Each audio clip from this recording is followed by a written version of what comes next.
Hi friends, అందరికీ నమస్కారం. ఎలా ఉన్నారు? నేనైతే చాలా బాగున్నాను. మీరందరూ కూడా బాగుండాలని మనస్ఫూర్తిగా కోరుకుంటున్నాను.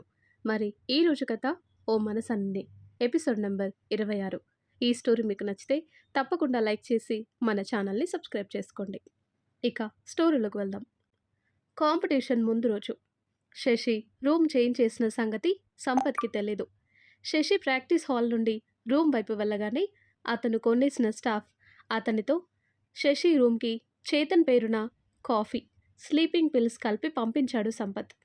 అలాగే రూమ్ సర్వీస్ పేరు చెప్పి కనెక్టింగ్ రూమ్ డోర్ కూడా ఓపెన్ చేయమని చెప్పాడు. కాసేపటికి అతను ప్లాన్ సక్సెస్ అని చెప్పడంతో ఎగిరి గంతేసి అతనికి చేతి నిండా డబ్బులు ఇచ్చేసి పంపించాడు. ఆ తర్వాత డోర్ లాక్ చేసి మెల్లిగా కనెక్టింగ్ డోర్ ఓపెన్ చేశాడు సంపత్. ఇందాకొచ్చినవాడు డోర్ ఓపెన్ చేసి ఉంచడంతో సంపత్ శశి రూమ్లోకి ఎంటర్ అయ్యాడు. శశి రూమ్ డోర్ కూడా లోపల నుండి లాక్ చేసి బెడ్ మీద పడుకున్న తన వైపు చూసి వంకరగా నవ్వాడు. ఆల్రెడీ రూమ్ మొత్తం కెమెరాలున్నాయి అని భ్రమలో పడి ఈ రోజుతో ఈ అందం నా సొంతం, అలాగే ఈ వీడియోతో తన కెరీర్కి ఫుల్ స్టాప్ పడ్డట్టే అని పైకే అనేస్తూ ఒక్కో అడుగు ముందుకు వేశాడు. నిండా ముసుగు వేసుకొని పడుకున్న తన పక్కన చేరి గర్వం నిండిన నవ్వొకటి నవ్వి మెల్లిగా తన మీద ఉన్న బ్లాంకెట్ తప్పించాడు. మరోవైపుకి ముఖం ఉండటంతో చీరలో ఊరిస్తున్న అందాలని తనివితీరా చూస్తూ మెల్లిగా చెయ్యి వేయబోయాడు. కానీ మొదట తన మేని పరిమళాలు ఆస్వాదిస్తూ ఒక్క నిమిషం ఆగి ఆ తర్వాత తనని అభిముఖంగా తిప్పుకోగానే షాక్ అయ్యి వెనక్కి తుల్లి కింద పడ్డాడు. అక్కడ శశి లేకపోగా ఎదురుగా ఉన్న అమ్మాయిని చూడగానే గుండె కడుపులోకి జారిపోయింది. బెడ్ మీద లేచి కూర్చొని, ఏంటి సంపత్ ఇది, ఏం చేస్తున్నావు నువ్విక్కడ అని అడిగింది విక్రాంతి గారి కూతురు వితిక. బంగారు బాతులంట అమ్మాయి, ఎన్నో తిప్పలు పడి పెళ్లి వరకు తీసుకొచ్చాడు, ఇప్పుడు ఇలా దొరికిపోయాడు, ఏం చేయాలో అని వేగంగా ఆలోచించి, బేబీ ఇది ట్రాప్, నన్ను నీ దగ్గర బ్యాట్ చేయటానికి నేను ఇక్కడికి వచ్చేలా చేశారు, నన్ను బ్లాక్మెయిల్ చేశారు అని డ్రామా చేస్తున్న సంపత్ దగ్గరకొచ్చి చెంప పగలగొట్టింది Vithika. Don't dare to talk, నీ గురించి మొత్తం తెలుసుకొనే నేను ఇక్కడికి వచ్చాను. నువ్వు ఈ రూమ్లోకి అడుగు పెట్టే ఆఖరి మినిట్ వరకు కూడా నువ్వు రావు అనే నమ్మకం ఎక్కడో ఉండేది అంటూ సంపత్ ముఖం చూసి, చీ, నీ వల్ల ఎంతమంది లైఫ్ నాశనమైంది, ఇప్పుడు ఈ పశువు కళ్ళు శశిరేఖ మీద పడ్డాయా, ఇంత చేసినా నిన్నూరికే వదిలిపెట్టను, నిన్ను రోడ్డు మీద నిలబెడతాను అని అరుస్తూ ఉండగానే సంపత్ ఆమె జుట్టు పట్టుకున్నాడు. నొప్పితో గింజుకుంటున్న ఆమె మీద ఇంకా తన బలం చూపిస్తూ, ఎందుకే ఓ అరుస్తున్నావు, నా గురించి తెలుసుకొని తప్పు చేసావు వితు, పెళ్ళయ్యాకే నిన్ను ముట్టుకుందాం అనుకున్నాను, కానీ ఇప్పుడు పెళ్ళవటానికి తప్పటం లేదు, నీ నోరు మోయించాలి అన్నా నీ స్టేటస్ నాకు దక్కాలి అన్నా ఇదొకటే మార్గం అంటూ ఆమెని ఆక్రమించుకోబోతుంటే అప్పటికే కబోర్డ్స్లో ఉన్న వాళ్ళు బయటికి రావటం, సంపత్ని లాక్ చేయటం, వితికాన్ని సేవ్ చేయటం క్షణాల్లో జరిగిపోయాయి. సంపత్ చేతులు వెనక్కి మెలిపెట్టి పట్టుకున్నాడు చేతన్ ప్రైవేట్ స్టాఫ్లో ఒకతను. ఇంకొకతను వెళ్ళి డోర్ ఓపెన్ చేయగానే లోపలికొచ్చారు చేతన్, విక్రాంత్ గారు. ఆయన అక్కడ చూడగానే డాడ్ అని పెద్దగా ఏడుస్తూ వెళ్ళింది వితిక. వితికాన్ని దగ్గరికి తీసుకుని ధైర్యం చెప్తూ, it's okay baby, cool down అని చెప్పారు ఆయన. డాడ్, వీడిని చంపేయండి, లాస్ట్ 4 yearsగా ఫైనలిస్ట్ని సెడ్యూస్ చేస్తూ వాళ్ళ కెరీర్ నాశనం చేస్తున్నాడు, వీడి అసలు బుద్ధి మనకు తెలియకుండా జాగ్రత్త పడ్డాడు డాడ్ అని ఏడుస్తున్న తనని చూస్తుంటే అక్కడ అందరికీ అర్థమైంది తను జెన్యున్గా సంపత్ని ఇష్టపడింది అని. విక్రాంత్ గారు చేతన్కి చేతులు జోడించి వితిక తల నిమురుతూ, నా ప్రాణం ఈ రాక్షసుడి చేతుల్లోకి వెళ్లకుండా కాపాడినందుకు చాలా థ్యాంక్స్. 1 గంట నేను చెప్పిన ప్లేస్కి రండి, మీ కళ్ళు తెరిపిస్తాను అని చెప్పినప్పుడు నిన్ను తప్పు పట్టడానికే రావాలి అనుకున్నాను, కానీ ఇలా రాకపోయుంటే జీవితంలో అతిపెద్ద రిగ్రెట్గా మిగిలేది. థ్యాంక్స్ వన్స్ అగైన్ అని చెప్పి సంపత్ వైపు చూసి, గొప్ప టాలెంట్ ఇచ్చిన దేవుడు కాస్త బుద్ధి కూడా ఇచ్చుంటే బాగుండేది అంటూ అక్కడి నుండి వెళ్ళిపోయారు ఆయన. అంటే ఇదంతా నీ ప్లానా అన్నాడు సంపత్. హాహాహా కాదు రోయ్ అంటూ విజిల్ వేగానే లోపలికొచ్చింది శశి. మరో షాక్ తగిలింది సంపత్కి. ఇన్ని రోజులు తనకి తెలియకుండానే తన వెనుక తిరిగానని నీ ఫీలింగ్ కదా, ఆడిషన్స్కి వచ్చినప్పుడే నిన్ను నేను గమనించాను, నాకంటే ముందే నీ నీచమైన చూపులు తను పసిగట్టేసింది, కానీ చిన్న చిన్న విషయాలు కూడా భూతద్దంలో పెట్టి చూసే టైం లేక నీ ఆటలు సాగి మాకంటే ఒక మెట్టు ఎక్కువ ఆలోచించి వీడియోస్ దాకా వెళ్ళిపోయావు, ఆయన కడుపులో ఒక పంచిచ్చేసరికి పేగులు కదిలినట్టయింది. అమ్మాయి అందంగా ఉంటుంది. చూస్తున్నావు, ఫాలో అవుతున్నావు. నీకు అంత సీన్ లేదనుకోని నీ సంగతి తర్వాత చూద్దామని పక్కన పెట్టాను. కానీ ఇంతకి తెగించావు. అందుకే ఎవరి కష్టాన్నైతే నీ కేర్ ఆఫ్‌గా మార్చుకోవాలి అనుకున్నావో, వాళ్ళకే నువ్వు ఎంతటి నీచుడివో చూపించాను. వీళ్ళు కాకుండా నీ గురించి బాధపడేవాళ్ళు ఎవరూ లేరనుకుంటా? ఉంటే చెప్పేరా. కనీసం ఒక్కరైనా నీ తరపున మాట్లాడితే నిన్ను నీ ఇష్టానికి వదిలేస్తాను అన్నాడు చేతన్ కడుపులో కొడుతూ. చేతన్ అలా కొట్టటం చూసి కళ్ళు మూసుకున్న శశిని చూసి, మేడం మీరు రూమ్‌కు వెళ్ళండి. సార్ కాసేపట్లో వస్తారు అని చెప్పాడు వాళ్ళ చీఫ్ సెక్యూరిటీ. శశి కూడా అక్కడ ఉండలేక వెళ్ళిపోయింది. సంపత్ని కోపం తీరే వరకు కొట్టి వీడు మళ్ళీ కనిపించకూడదు అని చెప్పి వెళ్ళిపోయాడు చేతన్. సంపత్ని అక్కడి నుండి షిఫ్ట్ చేసిన కొద్దిసేపటికే చేతన్కి హారిక గురించి ఇన్ఫర్మేషన్ వచ్చింది. అప్పుడు శశి పక్కనే ఉండటంతో తన్వికాని తీసుకొచ్చి తన ప్లేస్లో పెట్టమని ఐడియా ఇచ్చింది. శశి గెలుపుని లైవ్లో చూపించటానికి తనని కూడా ముంబై తీసుకొచ్చిన చేతన్ అభికి కాల్ చేసి ఆ ఏర్పాట్లు చేశాడు. అలా శశి బదులు తన్వికాని కిడ్నాప్ చేసుకుని వెళ్లారు ఆ రౌడీలు. అలా శశి ప్లేస్లో ఒకసారి వితిక రావటంతో సంపత్ని లాక్ చేశాడు. మరొకసారి తన్విక రావటంతో హారికని లాక్ చేశాడు చేతన్. ఇది ఫ్రెండ్స్ అసలు జరిగింది. ఇవన్నీ తలుచుకొని నవ్వుతూ కనిపించేంత సాఫ్ట్ కాదే రాక్షసి నువ్వు. త్వరగా పెళ్లి చేసేసుకుంటే నాకు ఈ కాపలా కాసే పని తగ్గుతుంది కదా అనుకున్నాడు చేతన్ మనసులో. తర్వాత రోజు ఉదయం అందరూ హైదరాబాద్కి బయలుదేరారు. హైదరాబాద్లో ఫ్లైట్ ల్యాండ్ అయ్యి శశి బయటకు వచ్చి ఎస్కలేటర్ మీద నుండి వస్తుండగానే మీడియా వాళ్ళు అలర్ట్ అయిపోగా కొంతమంది అభిమానులు శశి కోసమే ఎదురు చూస్తున్నట్టుగా ఘనంగా స్వాగతం పలికారు. తన మీద పడిన పువ్వులని పువ్వు రెక్కలు అంతకంటే సున్నితంగా తన మీద నుండి తప్పేస్తూ అందరికీ నవ్వుతూ నమస్కరించింది శశి. కంపెనీ వాళ్ళు అందరినీ పక్కకి లాగేసే ప్రయత్నం చేస్తుంటే వాళ్ళని వారించి వీలైన వాళ్ళకి నవ్వుతూ చేతులు జోడించి ఆటోగ్రాఫ్ అడిగిన వారికి నడుస్తూనే ఆటోగ్రాఫ్ ఇచ్చేస్తూ అడుగడుగున అభిమానాన్ని రుచి చూస్తూ ముందుకు కదిలింది శశి. తన స్టార్డమ్ తన సొంతం అన్నట్టుగా వేరే వైపు నుండి అప్పటికే బయటికి వెళ్ళిపోయాడు చైతు. తనతో పాటు మిగిలినవారు. కార్ దగ్గర కూడా 1-2 నిమిషాలాగి వారి అభిమానానికి చిరునవ్వుతో స్వీకరించి బొకేలు షాల్వాలు కారులో పెట్టించి కార్ ఎక్కగానే అభిమానులు దారివిగా ముందుకు వెళ్ళిపోయింది కార్. ఎయిర్పోర్ట్ నుండి కొంచెం దూరం వెళ్ళగానే సైడ్కి వరుసగా ఆపిన కార్లు చూసి వాళ్ళ కారు కూడా పక్కకి ఆపించింది శశి. వెంటనే కార్ దిగేసి నవ్వుతూ చైతు కారులోకి షిఫ్ట్ అయింది శశి. తన కోసమే వెయిట్ చేస్తున్నట్టుగా శశి కార్ చేంజ్ అవ్వగానే వరుసగా అన్ని కార్లు శశి వాళ్ళ ఊరికి బయలుదేరాయి. అది గమనించిన శశి చేతన్ చేతిని చుట్టేసి, రంగాచారి గారి దగ్గరికి వెళ్లకుండానే ఊరికి వెళ్తున్నామా అని అడిగింది. ఎందుకు వెళ్తాం, ముందు ఆయన దగ్గరికి వెళ్ళాకే వెళ్దాం అంటూ కార్ని యూటర్న్ తీసి మిగిలిన వారికి వెళ్ళిపోమని వాళ్ళు వెంటనే వచ్చేస్తామని చెప్పాడు. చేతన్ కారు తిప్పగానే భుజం మీద తలవాల్చి చేతన్ వైపు చూసింది శశి. శశి తననే చూస్తూ ఉండటం ఒక కంట గమనించి, ఆ చూపు అర్థమేంటో చెప్పు అన్నాడు తన భుజం మీద వాలిన శశికి ఇబ్బంది లేకుండానే గేర్ మారుస్తూ. నీకు తెలీదా అని అడిగింది శశి అలాగే చూస్తూ. నువ్వు చెప్తే వినాలని అన్నాడు చేతన్ నవ్వు దాచుకుంటూ. వెంటనే శశి మునిపంటి కింద నలిగి చురుక్కుమన్న తన బుగ్గని చేత్తో తడుముతూ రాక్షసి అని కరిశాడు ముద్దుగా. కోపం నటించలేక నవ్వేస్తున్న చేతన్ని చూసి పక్కపక్క నవ్వేసింది శశి. శశిని మళ్ళీ దగ్గరికి లాక్కొని, వీటన్నింటికీ కలిపి వడ్డీతో సహా బాకీ చెల్లించే రోజు దగ్గరలోనే ఉంది, అప్పుడు చెప్తా నీ పని అని చేతన్ హస్కీగా అంటుంటే గులాబీ రంగులోకి మారిపోయాయి శశి చెక్కిళ్ళు. సిగ్గు బరువుకి వాలిపోయాయి కనురెప్పలు. శశిని అలా చూసి మరింత గాఢంగా పొదిమి పట్టుకున్నాడు తనని తల మీద చిరుముద్దిస్తూ. నేను మిమ్మల్ని ఒకటి అడుగుతాను, కోపం తెచ్చుకోకుండా చెప్తారా అని అడిగింది శశి. ఏంటి అని నిదానంగా అడిగాడు చేతన్. నాకు సంపత్ చేసిన దాంట్లో అర్థం కాని విషయం ఏంటి అంటే, ఒకవేళ అతను నన్ను ఆపాలి అనుకుంటే వీడియోస్ నాకు పంపించాలి కానీ మీకు పంపించడం ఏంటి అని అడిగి చేతన్ వంక చూసింది. చేతన్ సీరియస్గా చూస్తూ ఉండేసరికి, నేను ముందే చెప్పాను కోపం తెచ్చుకోవద్దు అని, ప్లీజ్ ఈ ఒక్కటి చెప్పండి. ఎంత ఆలోచించినా నాకు అర్థం కావటం లేదు అని గారంగా అడిగింది శశి. శశి ఎక్స్ప్రెషన్స్కి నవ్వేస్తూ, ఎందుకంటే వాడికి తెలుసు నేను ఆపాలి అంటే అది నా వల్లే అవుతుంది అని. ఈ వీడియోస్ చూసి నేను నిన్ను కాంపిటీషన్‌కి వెళ్ళకుండా ఆపితే అది మన మధ్య గ్యాప్ క్రియేట్ చేస్తుంది అని.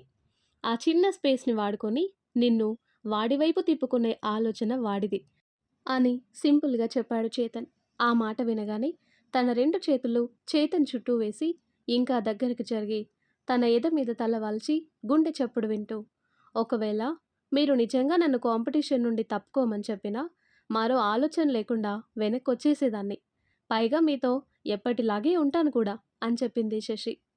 కెరీర్ కంటే నువ్వే ముఖ్యమని చెప్పకనే చెప్తున్న శశిని అపురూపంగా చూసి తన తలని ప్రేమగా నిమిరి నుదుటన ముద్దు పెట్టి, నాకు తెలుసు, కానీ వాడికి తెలీదు కదా, అందుకే అలా ఆలోచించాడు అని చెప్పాడు చేతన్. శశి మౌనంగా కళ్ళు మూసుకుంది.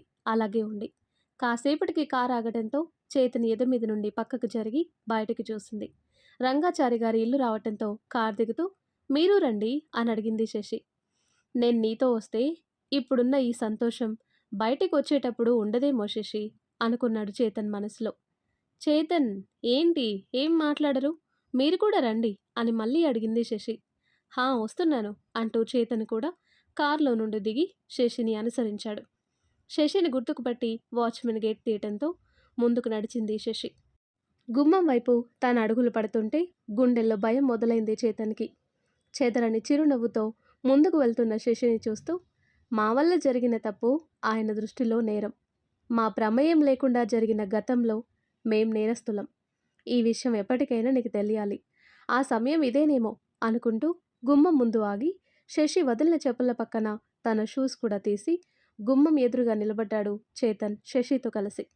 కాలింగ్ బెల్ సౌండ్ విని బయటకొచ్చిన శ్యామల గారు ఇద్దరిని చూసి, శశిరేఖ రామ్మా ఇంట్లోకి రా, అక్కడే ఆగిపోయావెందుకు అంటూ శశిని ఇంట్లోకి పిలిచారు. రండి చేతన్ గారు అంటూ చేతన్ చెయ్యి పట్టుకొని ఇంట్లోకి వెళ్ళింది శశి. శ్యామల గారి మాటలు విని అక్కడికొచ్చింది స్నేహ. హాయ్ శశి అంటూ వెళ్ళి హక్ చేసుకొని, కంగ్రాట్స్ శశి అని చెప్పింది స్నేహ. తన చుట్టూ చేయి వేసి థ్యాంక్స్ స్నేహ అని చెప్పి వెనకే ఉండి తనకి కంగ్రాట్స్ చెప్పిన రుద్రాకి కూడా థ్యాంక్స్ చెప్పింది శశి. శశి హ్యాపీనెస్ చూస్తూ దూరంగా ఉన్న చేతన్ వైపు చూసి, సార్ అక్కడే ఆగిపోయారేంటి, రండి అంటూ చేతన్ని పిలిచి సోఫాలో కూర్చోబెట్టాడు రుద్ర. స్నేహ వెళ్ళి కాఫీ తీసుకురా అని హడావిడి చేస్తున్న రుద్ర వంక అసహనంగా చూస్తూ, పనుంది మళ్ళీ కలుస్తాను శశి అని చెప్పి అక్కడి నుండి వెళ్ళిపోయారు శ్యామల.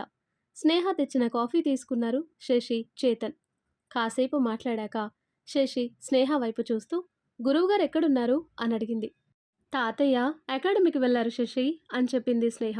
ఆ మాట వింటూనే ఊపిరి భారంగా తీసుకున్నాడు చేతన్. అవునా, గురువు గారిని కలిసి వెళ్ళాలనుకున్నాను అని చెప్పి ఇక మేము వెళ్తాము అని చెప్పింది శశి. తాతయ్య ఇందాకే వెళ్ళారు, అక్కడికి వెళితే కలుస్తారు అని చెప్పాడు రుద్ర. శశి నవ్వుతూ సరే అని చెప్పి వెళ్దామా అన్నట్టుగా చేతన్ని చూసింది. వాళ్ళకి బాయ్ చెప్పి ఇద్దరూ బయలుదేరారు. శశి ఏం చెప్పకుండానే అకాడమీ వైపు తీసుకెళ్తున్న చేతన్ని చూసి చిన్నగా నవ్వుకుంది శశి. చేతన్ మాత్రం ఆలోచనల్లోనే ఉన్నాడు. అకాడమీ దగ్గర కారు ఆగగానే మీరు వస్తారా అని అడిగింది శశి. లేదు శశి, నువ్వు వెళ్ళేసిరా, నేనిక్కడే ఉంటాను అన్నాడు చేతన్. ఇక చేతన్ ఇబ్బంది పెట్టడం ఇష్టం లేక సరే అంటూ శశి లోపలికి వెళ్ళింది. పెద్దయ్య, శశిరేఖమ్మ వచ్చారు, లోనికి పంపించమంటారా అని అడిగాడు అక్కడ పనిచేసే అతను. శశి పేరు వినగానే గర్వంగా అనిపించినా అది పైకి చూపించకుండా పంపించు అన్నారు రంగాచారి గారు. మరో 2 నిమిషాలకి శశి లోపలికి రాగానే ఆయన పాదాలకి నమస్కరించింది. శశి తల మీద నిమిరి సుఖీ భవ అని దీవించి తను పైకి లేవగానే గర్వంగా శశి వైపు చూశారు. కొద్ది రోజుల క్రితం డాన్స్ నేర్పిస్తూ తను నేర్చుకోవటానికి వచ్చిన అమ్మాయి ఈ రోజున అంత పెద్ద స్టేజ్ నుండి గెలిచి వచ్చిన అదే అమాయకత్వంతో, ఏమాత్రం గర్వం లేని నవ్వుతో, గురి భక్తితో ఎదురుగా నిలబడితే తనకి నాట్యంలోని మెలకువలు నేర్పినందుకు ఆయనకే గర్వంగా అనిపించింది. కాసేపు ఆయనతో మాట్లాడి అక్కడి నుండి వెనుదిరిగింది శశి. తన కోసం ఎదురు చూస్తున్న చేతన్ని చూసి నవ్వుతూ దగ్గరికి వెళ్ళి ఇక వెళ్దామా అంటూ డ్రైవింగ్ సీట్లో తను కూర్చుంది. హేయ్, నా సీట్ కబ్జా చేశావు, ఏంటి సంగతి అని అడిగాడు చేతన్. మీరు నా ప్లేస్ ఆక్యుపై చేయండి అని కొంటెగా చెప్పి చేతన్ కారెక్కగానే నవ్వుతూ ముందుకు పరిగెత్తించింది శశి. దారిలో ఇదివరకు వెళ్ళిన కొండ మీదికి కార్ని తిప్పి చేతన్ వైపు చూసి కనుబొమ్మలు ఎగరేసింది నవ్వుతూ. అటుగా కారు మలుపు తీసుకోగానే సీట్లో వెనక్కి వాలి గుండెల నిండుగా గాలి నింపుకొని గేర్ మీద ఉన్న శశి చేతిని తన చేతిలోకి తీసుకుని మృదువుగా శశి వేళ్ళని తన చేతి వేళ్ళతో కలిపి బంధించాడు.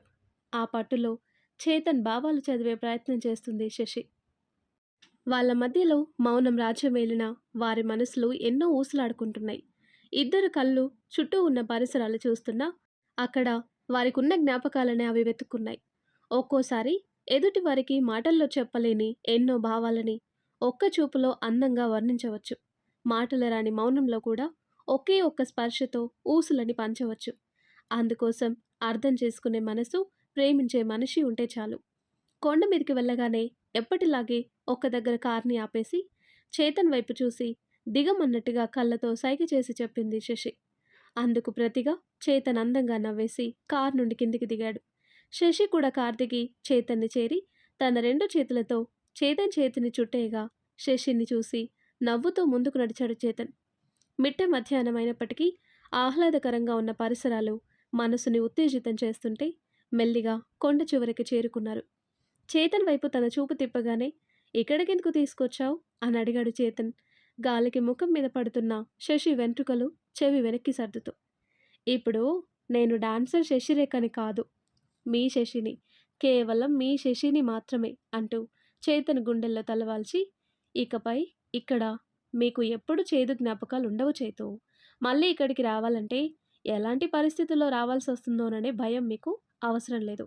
మీ వల్ల నేరం జరిగింది అని ఎంతమంది చెప్పినా అది మీకు తెలిసి జరిగింది కాదు అని నేను నమ్ముతాను.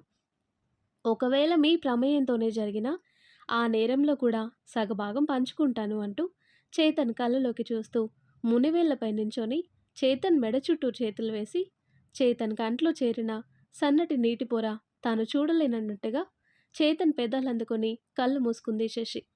శశి ప్రేమని మనసులో నింపుకుంటూ తన ప్రేమని అదర సంతకంగా ముద్రిస్తూ తన బిగి కౌగిలిలో శశిని గాఢంగా బంధించాడు.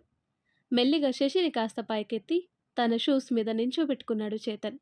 శశి పెదాలని వదలకుండానే కాసేపటికి వేరుపడి శశి నుదుటిన ముద్దాడి గుండెల్లో పొదుముకున్నాడు. వారి ప్రేమ బాహుట ఎగురవేసి అక్కడే చాలాసేపు గడిపి మనసులో ప్రేమను నిండుగా నింపుకొని అక్కడి నుండి ప్రయాణం తిరిగి మొదలుపెట్టారు. సీట్లో వెనక్కి వాలి అలాగే కళ్ళు మూసుకుంది శశి. కాసేపటికి నిద్రలోకి జారుకున్నాక సీట్ని మెల్లిగా వెనక్కి వంచి సీట్ బెల్ట్ పెట్టి స్లోగా డ్రైవ్ చేస్తూ ముందుకు వెళ్తున్న చేతన్ ఆలోచనలు వెనక్కి పరిగెత్తాయి. శశి అకాడమీలోకి వెళ్ళిన కొన్ని నిమిషాలకి లోపలికి వెళ్ళాడు చేతన్. ఆఫీస్ రూమ్ డోర్ దగ్గర ఆగి లోపలికి చూశాడు. కాంపిటీషన్ గురించి మాట్లాడుతున్న వారిని చూసి సరిగ్గా నించొని గట్టిగా ఊపిరి తీసుకొని లోపలికి వెళ్ళటానికి అడుగు ముందుకు వేయగానే, సింగరాజు కుటుంబానికి నిన్ను కోడలిగా పొందే అర్హత లేదు శశి అంటున్న రంగాచారి గారి మాటలు విని ముందుకు వేయాల్సిన చేతన్ అడుగు వెనక్కి పడింది. ఆ మాటతో మనసు చివుక్కుమన్నా వెంటనే రియాక్ట్ కాకుండా, మీ మాటల వెనక ఉద్దేశం నాకు అర్థం కావట్లేదు గురువుగారు అని మెల్లిగా అడిగింది శశి. అమాయకంగా చూస్తున్న శశిని చూసి ఆయన సీట్లో కూర్చుంటూ శశిని కూడా కూర్చోమన్నారు. ఆయన ముందు కూర్చుని మాట్లాడే అలవాటు తనకి లేదు కనుక అలాగే నించుని ఉంది శశి ఆయన వైపు చూస్తూ. పెళ్లికి కొన్ని గంటల ముందు నా మనవడు వేరే అమ్మాయిని పెళ్లి చేసుకొని వచ్చినా క్షమించే మంచి మనసునిది. కానీ ఆ మనసు వరిస్తున్నవాడు అందుకు పూర్తిగా అనర్హుడు. మువ్వకట్టే నీ కాళ్ళకి వాళ్ళ స్వార్థంతో సంకెళ్ళు వేస్తారు శశి. అందలం ఎక్కిన నిన్ను కనీసం జనారణ్యంలో కనిపించకుండా బంధిస్తారు అని చేతన్ ఫ్యామిలీ గురించి ఆయన అంటున్న మాటలకి శశి కంట్లో నీళ్లు తిరిగాయి. ఇవే మాటలు మరొకరి నోట వచ్చి ఉంటే తన చేతికి పంచెప్పి ఉండేది. కానీ అక్కడున్నది తనకి దైవ సమానమైన గురువుగారు కనుక ఆయన మాటలు మౌనంగా విని, మీ మాటలతో నేను ఏకీభవించను గురువుగారు. ఎందుకంటారా, మీరన్నట్టుగా నేను అందలం ఎక్కాను. కానీ నా ప్రతి అడుగుకి చేతన్ గారే తోడుగా నిలిచారు. సంకెళ్ళు వేస్తారని మీరంటున్నారు. కానీ స్వయంగా నా కాలికి మువ్వ కట్టి ధైర్యంగా నన్ను ముందుకు పంపింది కూడా ఆయనే అని చెప్పింది శశి. తేనె పూసిన కత్తి అన్నారాయన ఒక్కసారిగా. గురువుగారు అని గట్టిగా శశి అరిచినట్టు అనటంతో అప్పటి వరకు తన కళ్ళల్లో నిలిచిన నీరు ఆ అరుపుకి నేలకి జారాయి. అది చూసిన రంగాచారి గారు కోపం తగ్గించుకొని, నీకు బాధగా అనిపించినా వాళ్ళు నేరస్తులు అనేది నిజం శశిరేఖ. ఇప్పుడు వాళ్ళు గొప్పవాళ్ళు కావచ్చు. కానీ ఆడపిల్ల మనసు తెలుసుకోలేని మూర్ఖులు. సొంత చెల్లిని కూడా స్వార్థానికి బలి చేస్తాడు ఆ ఆనంద్ సింగరాజు అన్నారాయన. శశి మౌనంగా ఉండేసరికి ఆయన గతం చెప్పటం మొదలుపెట్టారు. నేనిక్కడ చిన్న డాన్స్ స్కూల్ నడిపే రోజుల్లో వైజాగ్ నుండొచ్చి ఇక్కడ చదువుకుంటున్న అమ్మాయి నా దగ్గర స్టూడెంట్‌గా జాయిన్ అయింది. అప్పుడప్పుడే జాతీయ స్థాయిలో గుర్తింపు తెచ్చుకుంటున్న నాకు ఆ అమ్మాయిలో మంచి ప్రతిభ కనిపించింది అంటూ ఆయన టేబుల్ వెనుక ఉన్న ఆల్మారా నుండి ఒక ఆల్బమ్ తీసి శశి ఎదురుగా పెట్టారు రంగాచారి గారు. అందులో మొదటి పేజీ తిప్పగానే ఉన్న అమ్మాయిని చూస్తూ ఉండిపోయింది శశి. అందమంటే తనే అన్నట్టుగా, ముట్టుకుంటే కందిపోతుందా అన్నట్టుగా ఉన్న తనని చూపిస్తూ, "ఈ అమ్మాయి పేరు యశోధర సింగరాజు" అన్నారాయన. ఆ పేరు వింటూనే కళ్ళు పెద్దవి చేసింది శశి. "హ్మ్. నిజం శశి. ఆ అమ్మాయి పేరు యశోధర సింగరాజు. నిన్ను కోడలిగా చేసుకోవాలి అనుకుంటున్న ఆనంద్ సింగరాజుకి సొంత చెల్లెలు. ఇంటికి వెళ్తూ ఆశీర్వాదం కోసం వస్తే దీర్ఘాయుష్షు అని దీవించాను. నాది అత్యాశో, తనది అల్పాయుష్షో తెలీదు. కానీ తను మళ్ళీ తిరిగి రాలేదు. తిరిగి రాలేని లోకాలకి వెళ్ళిపోయింది. నీకు మీ అమ్మగారు అంత పట్టుబట్టి నాట్యం ఎందుకు నేర్పారో తెలుసా?" అని అడిగారాయన. "ఎందుకు?" అన్నట్టుగా చూసింది శశి. వెంటనే ఆల్బంలో మరొక పేజీ తిప్పారు. అలా రెండవ పేజీ తిప్పగానే కనిపించిన వాళ్ళమ్మ ఫోటో చూసి ఆశ్చర్యపోయింది. ప్రేమగా వాళ్ళమ్మ ఫోటోని తడిమి చూసుకుంది. సుమారుగా 30 ఏళ్ల క్రితం రంగాచారి గారి దగ్గర నాట్యం నేర్చుకోవటానికొచ్చారు యశోధర, చేతన్ మేనత్త, వనజ, శశి వాళ్ళమ్మగారు. యశోధర ఉంటున్న ఇంటి పక్కనే వనజ వాళ్ళు ఉండేవాళ్ళు. వయసులో వనజ చిన్నదైనా కొద్ది రోజుల్లోనే మంచి స్నేహితులయ్యారిద్దరు. అక్క అంటూ ఎప్పుడూ యశోధర చుట్టే తిరిగేది వనజ. నాట్యం నేర్చుకోవటానికి కూడా ఇద్దరు కలిసే వచ్చారు డాన్స్ స్కూల్‌కి. యశోధర, వనజ సొంత అక్క చెల్లెల్లా అన్నట్టుగానే ఉండేవారు. వారి స్నేహం చూసి అసూయ పడేవాళ్ళు కూడా ఉండేవారు. ఇద్దరూ ఎంతో శ్రద్ధగా నాట్యం నేర్చుకునేవాళ్ళు.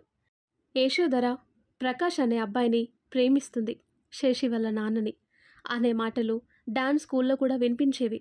కానీ వాటిని రంగాచారి గారు పెద్దగా పట్టించుకోలేదు. సెలవులకి సొంత ఊరికి వెళ్ళిన యశోధరకి బలవంతంగా పెళ్లి చేశారు. అది తట్టుకోలేక తను ఆత్మహత్య చేసుకుంది అని చెప్తూ కళ్ళనీళ్ళొత్తుకున్నారు రంగాచారి గారు. ఆయన చెప్పేది లీనమై వింటూ ఆయన వైపు చూసి, తన ప్రేమని గౌరవించకుండా పెళ్లి చేయటం తప్పే. కానీ అందుకు పూర్తిగా ఆ కుటుంబాన్ని నిందించటం ఎంతవరకు న్యాయం గురువుగారు? అక్కడ ఇంకేదో జరిగుండొచ్చు కదా అని అడిగింది శశి. ఆహా! వాళ్ళంతా ఉత్తములైతే వాళ్ళ కుటుంబం నుండి యశోధర పేరు పూర్తిగా తుడిచేశారు. ఎందుకని? వాళ్ళ పిల్లలకి కనీసం యశోధర ఫోటోల్లో కూడా తెలీదు. ఎందుకని? ఎందుకంటే యశోధర చనిపోవటానికి వెనక అసలు సూత్రధారి ఆనంద్ సింగరాజు కనుక. ఆ జ్ఞాపకం వాళ్ళ మనసులో నుండి తీసివేయటానికి ఊరు మార్చారు. అనుకోకుండా అంచెలంచెలుగా వాళ్ళ హోదా పెరిగిపోయింది. పెళ్ళి, పిల్లలు ఇలా తన జీవితంలో పడి యశోధరని పూర్తిగా మర్చిపోయాడు. అందరూ మర్చిపోయేలా చేశాడు. తండ్రి ఆస్తికి వారసత్వం తీసుకునే కొడుకు అతని నేరాలకు కూడా వారసుడే అని చేతన్ని ఉద్దేశిస్తూ చెప్పారాయన.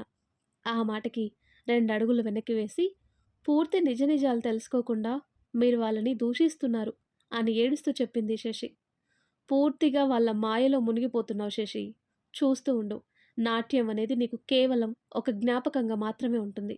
ఇప్పుడున్న ఆదరణ భవిష్యత్తులో ఉండదు. సరిగ్గా గుర్తింపొచ్చే సమయంలో యశోధర జీవితం ముగించేశారు. వాళ్ళని నమ్మితే నీ ఎదుగుదలని తుంగలో తొక్కేస్తారు శశి. ఇదంతా కపట నాటకం అన్నారాయన. మీరు చాలా తప్పుగా ఆలోచిస్తున్నారు. మీ ఈ ఆలోచన కేవలం అపోహ మాత్రమే అని మీకు తెలిసే రోజు దగ్గరలోనే ఉంది గురువుగారు అని చెప్పి ఆయనకి నమస్కరించి వెనక్కి వచ్చేసింది శశి. శశి మాటలు విని ఆనంద బాష్పాలతో బయటకొచ్చిన చేతన్ అవి శశికి కనిపించకుండా ముఖం తుడిచేసుకొని శశి కోసం ఎదురు చూస్తూ నించున్నాడు. కొద్ది నిమిషాల్లోనే శశి రావటం, డ్రైవింగ్ సీట్ ఆక్రమించటం, ఇలా ఒక్కొక్కటి గుర్తుకు చేసుకుంటూ హాయిగా ముందుకు సాగిపోయాడు. శశి నిద్ర లేచేసరికి ఊరికి దగ్గరగా వెళ్ళిపోయారు. శశికి మెలకువ రాగానే తను వెనక్కి వంచిన సీట్ని ముందుకి అడ్జస్ట్ చేశాడు చేతన్. ఇంతసేపు పడుకున్నానా? మధ్యలో లేపవలసింది కదా అంటున్నా శశి ముంగుర్లని ఒక చేత్తో సరిచేస్తూ, పర్వాలేదు శశి అన్నాడు చేతన్. ఊర్లోకి వెళ్ళాక కావాలనే కార్ని వీధి అవతలే పార్క్ చేశాడు చేతన్.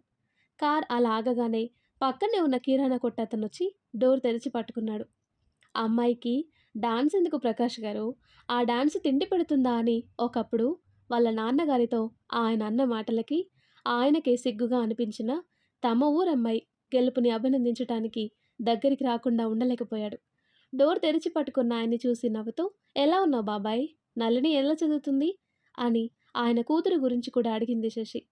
"చాలా బావున్నాను తల్లి. నళిని కూడా చాలా బాగా చదువుతుంది" నవ్వుతూ చెప్పారు. "సరే బాబాయ్ ఉంటాను" అని ఆయనకి చెప్పి చేతన్ కూడా కారు దిగగానే ఇంటి వైపు నడిచింది శశి.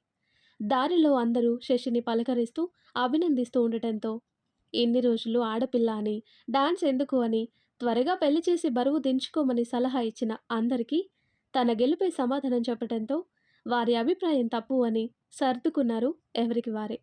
ఇంటి దగ్గరికి రాగానే పక్కింటి పంకజం బామ్మ గుమ్మంలోని నిలబెట్టి గుమ్మడికాయతో దిష్టి తీయబోతూ, "బాబూ మీరు కూడా పక్కనే ఉండండి. ఇద్దరికి కలిపే తీస్తాను" అని చెప్పటంతో చేతన్ నవ్వుతూ శశి పక్కన చేరుతాడు. ఇద్దరికి దిష్టి తీశాక కాళ్ళు చేతులు కడుక్కొని ఇంట్లోకి వెళ్ళగానే మాస్టర్ గారి ఆశీర్వాదం తీసుకుంటుంది శశి. చేతన్ కూడా మాస్టర్ గారిని కౌగిలించుకోగా ఆయన చేతన్ భుజం తట్టి, "చాలా సంతోషంగా ఉంది చేతు. మిమ్మల్ని ఇద్దరిని ఇలా చూస్తుంటే గర్వంగానూ ఉంది" అని చెప్పి ఆయన పక్కన కూర్చోబెట్టుకున్నారు. శశి తన లగేజ్ బ్యాగ్ ఓపెన్ చేసి అందులో ఉన్న తన మొమెంటోని తీసి వాళ్ళమ్మ ఫోటో దగ్గరున్న టేబుల్ మీద పెట్టి చేతులు జోడిస్తుంది. అందరూ శశి వైపు చూసి మౌనంగా ఉంటారు. ఆనంద్ గారు వాళ్ళందరూ వాళ్ళ ఇంటికి వెళ్ళిపోగా ఎప్పటిలాగే ప్రకాష్ గారు, ఉదయ్, మాస్టర్ గారు మాత్రమే ఇక్కడుంటారు. తన రూమ్కి వెళ్తున్న శశిని చూసి, "శశి నీ చేత్తో ఒక కాఫీ ఇవ్వరా, చాలా రోజులవుతుంది" అన్నాడు ఉదయ్. సరే అని వెళ్ళి శశి నిమిషాల్లో కాఫీతో వచ్చింది. కాఫీ తాగేసి వాళ్ళు మాటల్లో పడిపోగా శశి ఫ్రెష్ అయ్యి వచ్చేసరికి కంపెనీ వాళ్ళు వచ్చేసున్నారు. "నమస్తే మేడం" అన్నాడు మేనేజర్. "నమస్తే" అంటూ వాళ్ళకి నమస్కరించి సోఫాలో కూర్చుంది శశి. "ముందుగా మీకు మరొకసారి కంగ్రాట్స్ మేడం" అన్నాడతను. థ్యాంక్స్ అని నవ్వుతూ చెప్పి, "నేనే వస్తానన్నాను కదండి, మీరు ఇంత దూరం రావటం ఎందుకు, ఇబ్బంది పడుతూ" అని అడిగింది శశి. "అయ్యో ఇందులో ఇబ్బంది ఏముంది మేడం, ఇది మా బాధ్యత" అన్నాడతను. శశి చిన్నగా నవ్వేసి ఊరుకుంది. మేనేజర్ తనతో తెచ్చిన ఫైల్ ఓపెన్ చేసి మొదటిగా అందులో ఉన్న చెక్ని శశికిస్తూ, "మేడం ఇది కంపెనీతో మీ అగ్రిమెంట్ ప్రకారం మీకు రావాల్సిన అమౌంట్" అని చెప్పి శశికి ఇవ్వబోతే, "ఒక్క నిమిషం" అంటూ ఆయన ఆపి, "నాన్న" అని ప్రకాష్ గారిని పిలిచింది శశి. దూరంగా చైర్లో కూర్చున్న ప్రకాష్ గారు శశి పిలవటంతో దగ్గరకు వచ్చి శశి పక్కనే కూర్చున్నారు. "ఇప్పుడు ఇవ్వండి" అని చెప్పింది శశి మేనేజర్ వైపు చూసి. అతనికి అర్థమై చెక్ని ప్రకాష్ గారి వైపు తిప్పాడు. ప్రకాష్ గారు ఆ చెక్కును అందుకొని దాన్ని కళ్ళకద్దుకున్నారు. మనసులో ఆనందం పొంగుతుంటే అతి కష్టం మీద బయటపడకుండా ఆపుకుంటున్నారు. ఆ సంతోషం ఆ చెక్కులో ఉన్న అమౌంట్ చూసి కాదు, తన కూతురు తనకిస్తున్న విలువని చూసి. ఆ తర్వాత ఒక పేపర్స్ సెట్ తీసి, "మేడం ఇది మీరు చెప్పినట్టుగానే చేయించాము, మీరు ఒకసారి చెక్ చేసుకోండి" అనగానే వాటిని తీసుకొని చూసి మళ్ళీ ఆయనకిచ్చేసింది. వాటిని తీసుకువెళ్ళి ఉదయ్కి అందించాడు మేనేజర్. చెక్ చేయటానికి ఇస్తున్నాడు అనుకొని వాటిని తీసుకొని చూడగా కంపెనీ వాళ్ళు శశికి ఇస్తున్న ఇంటిని తన పేరున రిజిస్టర్ చేయిస్తున్నట్టుగా ఉన్న స్టాంప్ పేపర్స్ అవి. అందులో ఉన్న మ్యాటర్ అర్థమయ్యి పేపర్స్ నుండి చూపు తిప్పగానే పక్కనే ఉన్న శశి కనిపించింది. "ఎందుకురా ఇదంతా" అన్నాడు ఉదయ్. "ఎప్పుడూ నా కోసమే నువ్వు ఆలోచిస్తావా? నీకోసం నేనేమీ చేయకూడదా? నా తృప్తి కోసం అన్నయ్య, కాదనుకో ప్లీజ్" అని శశి ఉదయ్ చేతులు పట్టుకొని చెప్తుంటే ఉదయ్కి నోట మాటలు రావటం లేదు. ఇంకేమీ ఆలోచించకుండా "అందులో సంతకం చేయు" అంటూ పెన్ అందించింది శశి.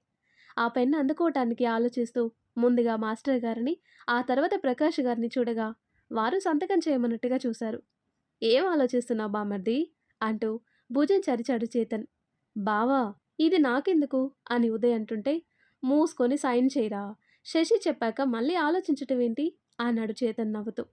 ఉదయ్ కళ్ళు తుడుచుకొని ఆ పేపర్స్లో సంతకం చేశాడు. శశి మాట కాదు అనలేక ఉదయ్తో సంతకం చేసిన పేపర్స్ని తీసుకొని సంతోషంగా చూస్తూ తిరిగి ఉదయ్ చేతిలో పెట్టింది శశి. "మేడం" అని పిలిచిన మేనేజర్ పిలుపుకి అందరూ ఆయన వైపు చూడగా, "మీరు అడిగినట్టుగానే ఈ ఊరు పంచాయతీకి ఫండ్స్ పంపించే ప్రాసెస్ కూడా స్టార్ట్ అయింది" అని చెప్పాడు. "చాలా థ్యాంక్స్ శేఖర్ గారు, నేను చెప్పినవన్నీ గుర్తుపెట్టుకొని మరీ చేసినందుకు" అని శశి చెప్తుంటే, "మీ వల్ల మా కంపెనీ చాలా ప్రమోట్ అయింది మేడం. మార్కెట్లో కంపెనీ విలువ కూడా చాలా పెరిగింది. అందుకే అగ్రిమెంట్‌తో ఉన్న వాటితో పాటు ఇది కూడా మీకు ఇవ్వమన్నారు. మా మేనేజ్మెంట్ అని చెప్తూ ఒక బాక్స్‌ని శశి ముందు పెట్టాడతను. ఏంటిది అని అడిగింది శశి. మీరే చూడండి మేడం అన్నాడతను. వెనకే ఉన్న చేతన్ వైపు చూసింది శశి. తీసుకోమన్నట్టుగా చేతన్ చూసేసరికి ఆ బాక్స్‌ని తీసుకొని ఓపెన్ చేసి చూసింది శశి. అందులో ఉన్న కీస్ చూసి అవి కార్ కీస్ అని అర్థమవుతుంటే వాటిని తీసుకుంది శశి. కార్ బయట ఉంది మేడం అన్నాడు మేనేజర్ బయటికి రమ్మని అడుగుతూ.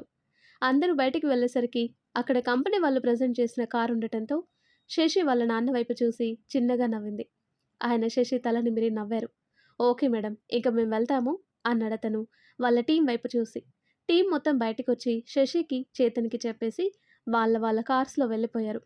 వాళ్ళు వెళ్ళగానే శశి, నీ కోరిక ప్రకారం అంకుల్ని తీసుకుని గుడికి వెళ్ళిరా అన్నాడు చేతన్. మీరు కూడా రండి అని అడిగింది శశి. మేము వెనక వేరే కారులో వస్తాం శశి, నువ్వు బాబాయ్ని తీసుకువెళ్ళు అన్నాడు ఉదయ్. శశి ప్రకాష్ గారి వైపు చూసి వెళ్దామా నాన్న అని అడగటంతో ఆయన ఆనందంగా సరే అన్నారు.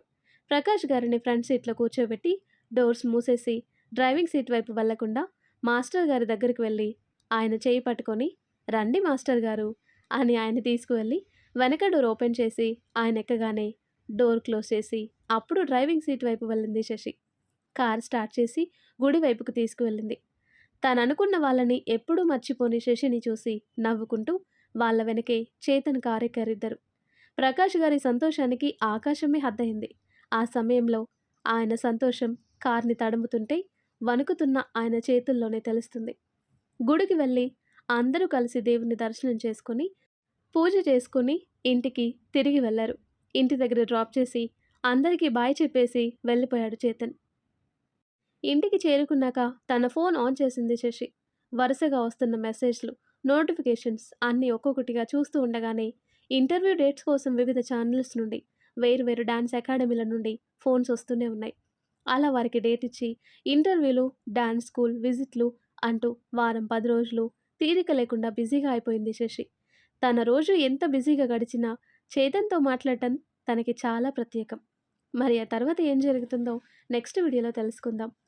ఫ్రెండ్స్, ఈరోజు ఎపిసోడ్లో నాకు చాలా బాగా నచ్చిన విషయం ఏంటంటే శశి ఉదయ్కి తనకిచ్చిన ఫ్లాట్ని రాసివ్వటం. అదెందుకో నాకు చాలా బాగా నచ్చింది. ఉదయ్ ఎమోషనల్ అవుతుంటే నేను కూడా ఎమోషనల్ అయిపోయాను. మరి ఈ ఎపిసోడ్లో మీకు ఏది ఎక్కువగా నచ్చిందనేది కామెంట్ చేయండి, ఓకేనా? మరెంతో ఇంట్రెస్టింగ్గా ఉండే ఈ స్టోరీ నెక్స్ట్ పార్ట్స్ కోసం ఈ వీడియో లైక్ చేసి మన ఛానల్ని తప్పకుండా సబ్స్క్రైబ్ చేసుకోండి. Thanks for watching.